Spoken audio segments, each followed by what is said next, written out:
నమస్తే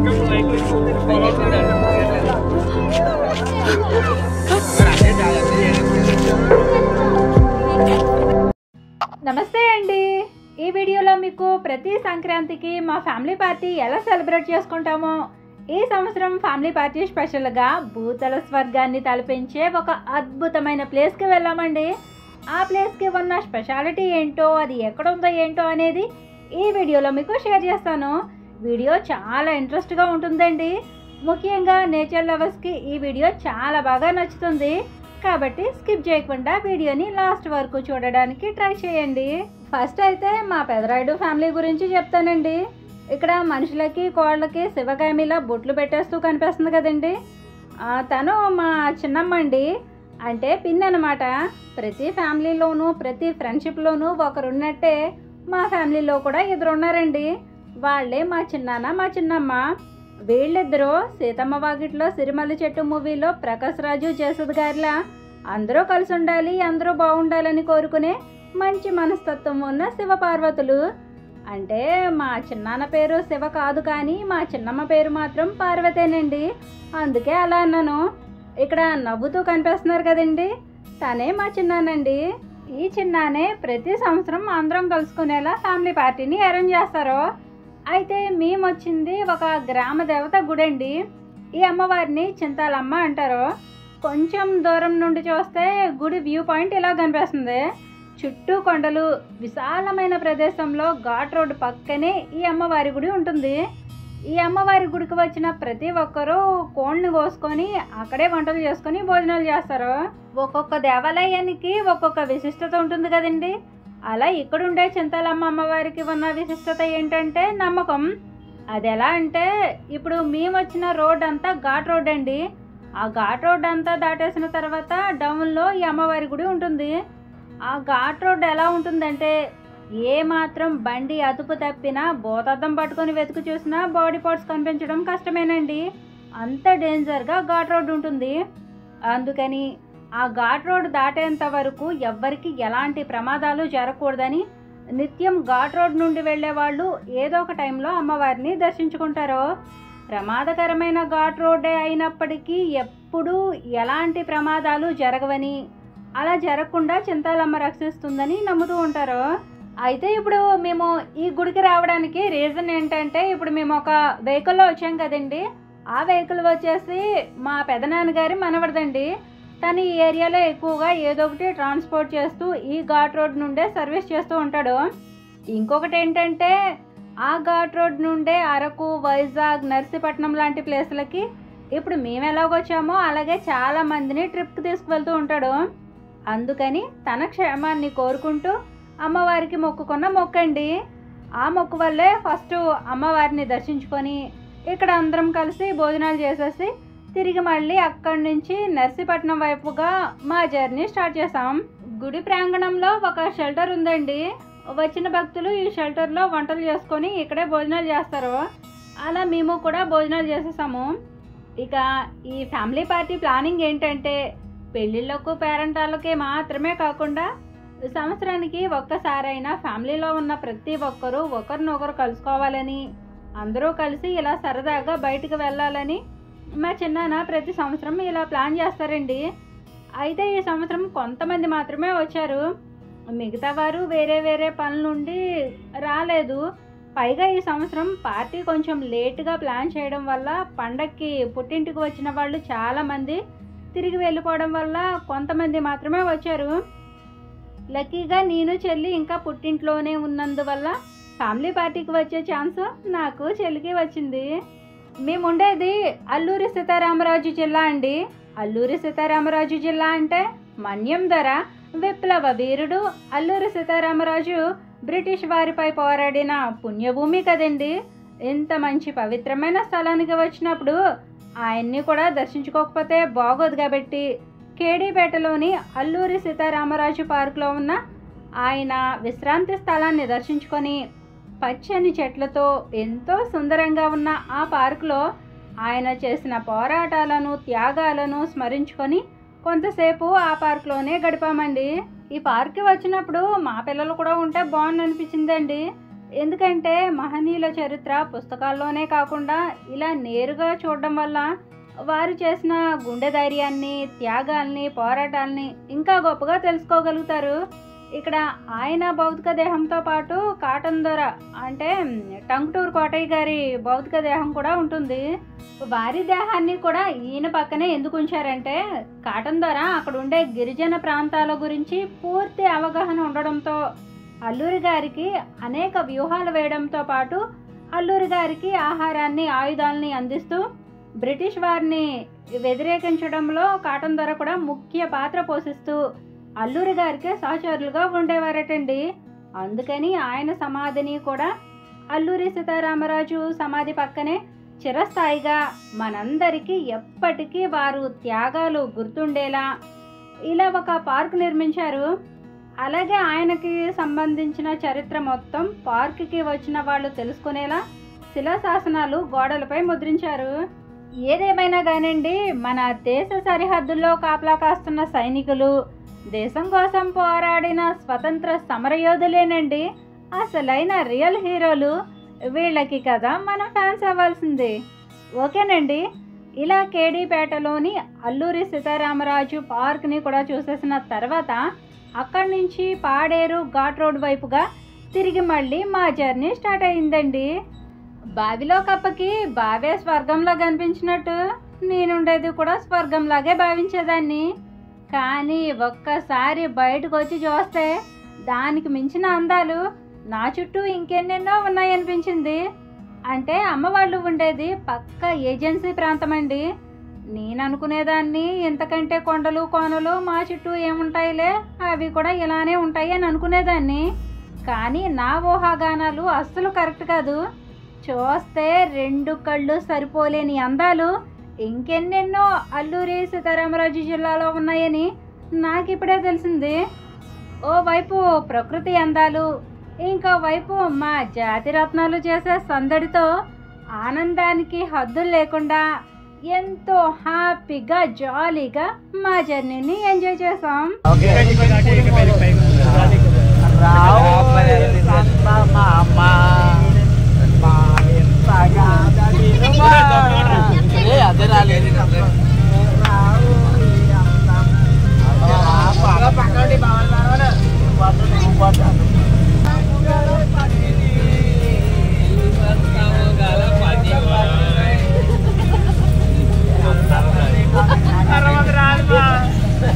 పాడండి, ఇప్పుడు వరకు పాడారు, సరదా పాడారు. ప్రస్తుతానికి పాడేరు ఘాట్ రోడ్ ఇంకా కన్స్ట్రక్షన్లో ఉందండి. మన పోలవరం ప్రాజెక్ట్ లాగే ఈ రోడ్డు నిర్మాణానికి చేసే పనులు కూడా అలా జరుగుతూనే ఉంటాయటండి. ఈ రోడ్ నిర్మాణానికి పనిచేసే జేసీబీలు, లారీలు, ఇక్కడ జరిగే కన్స్ట్రక్షన్ మొత్తం చూసిన తర్వాత నాకేమనిపించిందంటే చిన్న ఇల్లు కట్టుకోవాలంటేనే లక్షల్లో ఖర్చు అవుతుంది కదా, ఇంత పెద్ద కొండల్లో రోడ్డు నిర్మించాలంటే డబ్బు కూడా లారీలతోనే తోలాలేమో అనిపించిందండి. ఇక నా ముఖ చిత్రం ఏంటంటే ఆనందానికి ఆశ్చర్యానికి మధ్య వెలిగిపోయింది. దానితో పాటు ఈ ఘాట్ రోడ్లో జర్నీ చేస్తున్నందుకు ఇంకోవైపు భయంగా టెన్షన్గా కూడా ఉందండి. ఎందుకంటే ఈ వీడియో స్టార్టింగ్లో నర్సీపట్నం వైపుగా వెళ్ళే ఘాట్ రోడ్ అంతా డేంజర్గా ఉంటుందని చెప్పాను కదండి. ఘాట్ రోడ్ అంటేనే ఎత్తైన కొండలు, లోతుగా ఉండే లోయలు, మలుపులు తిరిగే రోడ్లు ఉంటాయి కదండి.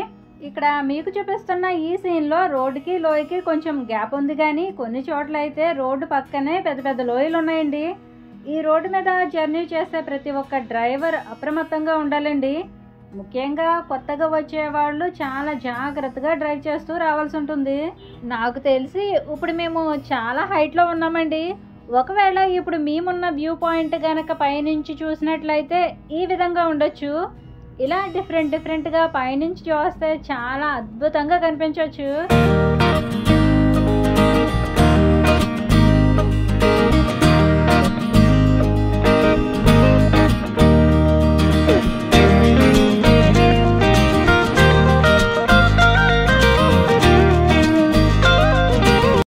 ఇలా సాగే మా ప్రయాణంలో రోడ్డుకి ఇరువైపులా ఆకాశాన్నంటే పెద్ద పెద్ద చెట్లతో పచ్చని అడవి తల్లి కంటికి కనువిందుగా కనిపించింది. ఆ అడవి మధ్యలోనే కాఫీ తోటలు, మిరియాల పాదులు కనిపించాయి. ఫస్ట్ టైం మిరియాలు కాఫీ తోటలు చూశానండి. చూసిన తర్వాత ఏంటి కాఫీ తోటలు ఇంత ఈజీగా అడవుల్లో పెంచుతారా, నేను ఇంకా ప్రత్యేకంగా వ్యవసాయం చేసి పెంచుతారేమో అనుకున్నాను. అవును, కానీ మీకు పాడేరు ఘాట్ రోడ్ అని చెప్పాను కదండి. సారీ అండి, అది పాడేరు ఘాట్ రోడ్ కాదటండి, కేడిపేట ఘాట్ రోడ్ అటండి. అలా మేము 2 ఘాట్ రోడ్లు దాటొచ్చాము. ఫస్ట్ చింతాలమ్మ ఘాట్ రోడ్ దాటాము. అక్కడే మీకు డౌన్లో చింతాలమ్మ గుడి చూపించాను కదండి. ఆ తర్వాత దాటొచ్చిన ఘాట్ రోడ్డే కేడిపేట ఘాట్ రోడ్ అండి. ఇలా మేము జర్నీ చేస్తూ 6:30కి ఓ ప్లేస్లో ఆగి చలిమంట వేసుకొని మధ్యాహ్నం వండుకున్న వంటలు ఉంటే అవే ఆ రోజు నైట్ భోంచేసేసాము. ఇది చలికాలం కాబట్టి, అందులోనూ ఫారెస్ట్ ఏరియా కాబట్టి చలి మామూలుగా లేదండి. లక్కీగా అందరం స్వెటర్స్ తెచ్చుకున్నాం కాబట్టి అవి వేసేసుకొని భోజనం చేసేసి కొంతసేపు రిలాక్స్ అయ్యి వంజంగి అనే ఊర్లో రూమ్స్ తీసుకొని ఆ రోజు నైటు అక్కడే స్టే చేస్తామండి. 10 నిమిషాల వీడియో వరకు మేము ఎక్కడికి వెళ్తున్నామో ఏంటో మీకు సస్పెన్స్లో పెట్టాను కదండి. ఒక అందమైన వ్యూ పాయింట్ చూడడానికే ఎంత దూరం వచ్చామండి. దీనికోసం మేము తెల్లవారుజాము 4 గంటలకే నిద్రలేచి ముసుగు దయ్యాల్లో టార్చ్ లైట్లు వేసుకొని 2 కిలోమీటర్ల వరకు కాలినడకను నడిచి అక్కడి నుంచి ఒక పెద్ద కొండ ఎక్కామండి. అక్కడి నుంచి తెల్లవారుజామున ఎత్తైన ప్రదేశంలో కొండపై నుంచి ఆకాశంలో మిలమిల మెరిసే నక్షత్రాలను చూసినప్పుడు స్పేస్కి దగ్గరలోనే ఉన్నామేమోనన్నంత ఫీలింగ్ కలిగింది. తెల్లవారే కొద్దీ చూసే కొద్దీ చూడాలనిపించే అందాలు, మైమరిపించే సోయగాలు. నేను అవతార్ మూవీ చూసినప్పుడు, ఆ మూవీలోని విజువల్స్ చూసినప్పుడు నిజంగానే అలాంటి అందాలు భూలోకంలో కూడా ఉంటే ఎంత బాగున్నా అనిపించింది. కానీ అంతకు మించిన అందాలు నిజంగానే నా నిజ జీవితంలో చూస్తానని నేను అస్సలు అనుకోలేదండి. ఇప్పుడు నా ఇన్నర్ ఫీలింగ్ ఏంటో చెప్పమంటారా? అనుకోలేదేనాడు ఈ లోకం నా కోసం అందంగా ముస్తబై ఉంటుందని, ఈ క్షణమే చూస్తున్నా ఊరేగే వేడుకలు ఊరించే ఎన్నెన్నో వర్ణాలని, కనిపించే ఈ సత్యం స్వప్నమే అనుకోనా, నిజమంటే ఎవరైనా నమ్మనే లేకున్నా, అందరిలో ఇన్నాళ్ళు శిలనై ఉన్నా, నడి సంద్రంలో ఈనాడే అలనయ్యానా. చూసారా, మేఘాలు కప్పుకొని ఉన్న కొండల మధ్య నుండి బంగారు వర్ణంలో మెరిసిపోతూ ఉదయిస్తున్న సూర్యుడిని చూడడానికి నా 2 కళ్ళు సరిపోలేదండి. ఆ బంగారు వర్ణంలో కిరణాలు పడ్డ ప్లేస్ అంతా కూడా బంగారు వర్ణంలో కనిపిస్తూ చూడడానికి మరింత అందంగా కనిపించింది. అదే టైంలో అక్కడ మన సబ్స్క్రైబర్స్ నన్ను గుర్తుపట్టి నాతో మాట్లాడారండి. అసలే ఆనందానికి హద్దులు లేకుండా ఉన్న టైంలో మన సబ్స్క్రైబర్స్ కూడా నన్ను గుర్తించినందుకు నేను ఇంకా హ్యాపీగా థ్రిల్ అయ్యానండి. లేలేత కిరణాలతో సూర్యుడు కూడా అప్పుడే ఉదయించడంతో ఎక్కువసేపు మాట్లాడలేదండి. 2 నిమిషాలు మాట్లాడి వీడియో తీసుకొని నేచర్ని ఎంజాయ్ చేసాం.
గుట్టలు గుట్టలుగా ఇక్కడున్న కొండల్ని చూస్తే భలే ఆశ్చర్యంగా ఉంటుందండి. ఇదొక కొండల ప్రపంచంలా ఉంటుంది. అలాగే ఆ కొండల మీద మేఘాలు కప్పుకొని ఉండడంతో ఈ ప్లేస్ని మేఘాల కొండ అంటారండి. ఈ మేఘాల కొండ ఉన్న ఊరికి మా ఊరికి 150 కిలోమీటర్లండి. ఉదయం 7 గంటలకు బయలుదేరి రాత్రి 7 గంటలకి ఈ ఊరు వచ్చాము. ఇలా ఇక్కడికి వచ్చిన వాళ్ళు స్టే చేయడానికి రిసార్ట్స్ అవి ఉన్నాయండి. తక్కువ కాస్ట్లో కావాలనుకుంటే టెంట్స్ కూడా ఉన్నాయి. ఇక ఈ ప్లేస్ వచ్చేసి ఆంధ్రప్రదేశ్లోని అల్లూరి సీతారామరాజు జిల్లా పాడేరు మండలంలోని వంజంగి అనే గిరిజన గ్రామంలో ఈ మేఘాల కొండ ఉంటుందండి. ఇక్కడ నుంచి లంబసింగు, అరకు, వైజాగ్ లాంటి పర్యాటక ప్రాంతాలని కూడా చూడొచ్చు. అంటే అరకు ఇక్కడ నుంచి 40 కిలోమీటర్లు ఉంటుందటండి. అంటే ఈ ప్లేసు వైజాగ్కి దగ్గరేనండి. ప్రత్యేకంగా ఇక్కడికి వచ్చేది పాల సముద్రాన్ని తలపించే మేఘాల కొండలు, ఆ కొండల మధ్య నుండి వచ్చే సూర్యోదయాన్ని చూడడానికే వేలల్లో పర్యాటకులు ఇక్కడికి వస్తూ ఉంటారు. అంతేకాకుండా చుట్టూ ఉండే అందాలని చూడడానికి ఇక్కడ మేమున్న ఈ కొండ ఎక్కితే ఈ కొండపై నుంచి చుట్టూ ఉన్న వ్యూ పాయింట్ ఇలా అద్భుతంగా కనిపిస్తుంది. నాకైతే ఇదే టైంలో రెయిన్బో కూడా వచ్చిండుంటే చాలా బాగుంది అనిపించింది. కానీ రెయిన్బో రెయినీ సీజన్లోనే వస్తుంది. ఇక ఈ ప్లేస్కి రావాల్సిన టైమింగ్స్ వచ్చేసి డిసెంబర్ నుండి ఫిబ్రవరి వరకు రావచ్చు. శీతాకాలంలో మాత్రమే ఇక్కడ అందాలు చూడడానికి బాగుంటాయి. వర్షాకాలంలో కూడా బాగానే ఉంటాయి. కానీ వర్షాకాలంలో ఇక్కడికి వచ్చే ప్రయాణం అంత సేఫ్ కాదండి. ఎందుకంటే వచ్చే దారంతా దట్టమైన అడవిలో 2 కిలోమీటర్లు నడిచి ఆ తర్వాత మళ్ళీ ఈ కొండ ఎక్కాల్సి ఉంటుంది. కాబట్టి శీతాకాలమే బెటర్. పైగా శీతాకాలంలో అయితే పొగ మంచుతో అల్లుకుపోయి కాశ్మీర్ లాంటి అందాల్ని ఆస్వాదించవచ్చు. ఈ కొండ ఎత్తు వచ్చేసి 3400 అడుగులటండి. ఏదో చూడాలన్న ఆసక్తితో చీకట్లో బల్లిలా పాకుంటూ పైకి వచ్చేసాను. కానీ నిజానికి నాకు ఎత్తైన ప్రదేశాలంటే చాలా భయమండి. ఇక్కడికి వచ్చిన వాళ్ళు కొండ ఎడ్జెస్ కల్లా వెళ్ళి ఫొటోస్ వీడియోస్ తీసుకుంటుంటే వాళ్ళని చూసి నాకు టెన్షన్గా ఉండేది. మరి వీడియోస్ ఎలా తీసావంటే మిడ్ పాయింట్ నుంచి తీసిన వీడియోస్ మాత్రమే నేను తీసానండి. మిగతా వీడియోస్ అన్నీ మా తమ్ముడు తీశాడు. ఇలా మధ్యలో ఉండి భయపడుతూ వీడియోస్ తీసేదాన్ని. ఈ కొండ చేరే వరకు పైకి రావడానికి కొంచెం కష్టంగానే ఉంటుందండి. కానీ ఒక్కసారి పైకి వచ్చి చూసిన తర్వాత ఆ కష్టాన్ని అంతా మర్చిపోయి అలసట అంతా పోయి చాలా రిలాక్స్గా అనిపిస్తుంది. నేనైతే మళ్ళీ ఇంకోసారి వస్తానో లేదో అనుకుంటూ కొండ దిగేటప్పుడు కొంచెం కిందకి దిగడం, మళ్ళీ వెనక్కి తిరిగి చూడడం, కిందకి దిగడం, మళ్ళీ వెనక్కి తిరిగి చూడడం చేసేదాన్ని. ఇక ఎండ పెరిగే కొద్దీ అయితే కొండపైన ఉండలేమండి. ఎత్తైన ప్రదేశం కాబట్టి పైన చెట్లేవి లేవు కాబట్టి ఎండను తట్టుకోవడం కష్టంగానే ఉంటుంది. కాబట్టి తెల్లవారుజాము 5:30 నుండి 7:30 వరకు హ్యాపీగా చూడొచ్చు. ఆ తర్వాత కొండ దిగడం స్టార్ట్ చేయాలి. ముఖ్యంగా ఈ ప్లేసు ట్రెక్కింగ్ లవర్స్కి, నేచర్ లవర్స్కి చాలా బాగా నచ్చుతుందండి. ఇష్టపడే వాళ్ళు ఒక్కసారైనా రావడానికి ట్రై చేయండి. కొండపైకి ఎక్కలేని వాళ్ళు కొండ కింద నుంచి కూడా వ్యూ పాయింట్ కనిపిస్తుంది, అక్కడి నుంచి కూడా చూడొచ్చండి. వచ్చిన వాళ్ళల్లో లేడీస్లో చెల్లి, నేను, బాయ్స్ మాత్రమే ఎక్కామండి. మిగిలిన వాళ్ళు కొండ కిందే ఉండిపోయారు. ఎక్కేటప్పుడు చాలా జాగ్రత్తగా ఎక్కాలండి, లేదంటే దెబ్బలు పడతాయి అన్నమాట. ఫైనల్గా ఇంత మంచి ప్లేస్ చూడడానికి కారణమైన మా చిన్నానికి, అలాగే ప్రమాదకరమైన ఘాట్ రోడ్ల నుండి సేఫ్గా తీసుకొచ్చిన మా బంగారానికి స్పెషల్గా థ్యాంక్స్ చెప్తూ ఇవాల్టి వీడియో ఇంతేనండి. వచ్చే దారంతా ఇరువైపులా కాఫీ తోటలు, చుట్టూ కొండలు, లోయలు, దట్టమైన అడవులు, అడవుల్లో పచ్చని చెట్లు, కొండలపై తేలియాడే మేఘాలు, సూర్యోదయం.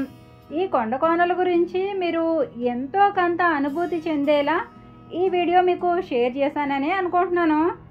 ఇక కొండ కింద నుంచి చూస్తే ఈ కొండేనండి ఇప్పుడు మేము ఎక్కి దిగిన కొండ. ఓకేనండి, ఈ వీడియోలో మేము సెలబ్రేట్ చేసుకున్న మా ఫ్యామిలీ పార్టీ గురించి, మా జర్నీ గురించి, అల్లూరి సీతారామరాజు పార్క్ గురించి, అలాగే ఈ వంజంగి హిల్స్ గురించి మీ అభిప్రాయం ఏమిటో కామెంట్ చేసి మీకు ఈ వీడియో నచ్చితే తప్పకుండా లైక్ చేయండి. వీడియో లాస్ట్ వరకు చూసిన వాళ్ళు మాత్రం వీడియోని లైక్ చేయడం అస్సలు మర్చిపోవద్దు. మరో మంచి వీడియోతో మళ్ళీ వస్తాను. ఉంటానండి. నమస్తే.